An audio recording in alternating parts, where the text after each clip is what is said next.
Hi, to switch back to default theme on Samsung Galaxy S25, all you need to do is to find your Themes app. For that, you can either press and hold any free space on the screen and choose Themes, or you can swipe up to enable the drawer and here find Themes, just like that. Or you can open Settings. From here, find Themes tab, and also Galaxy Themes app will be opened.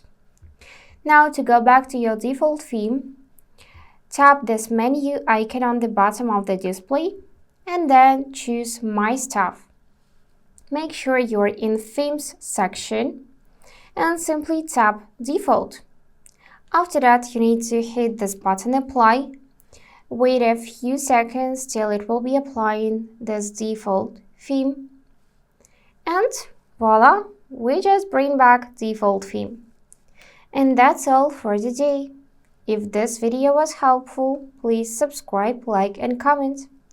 And I wish you all the best. Bye bye.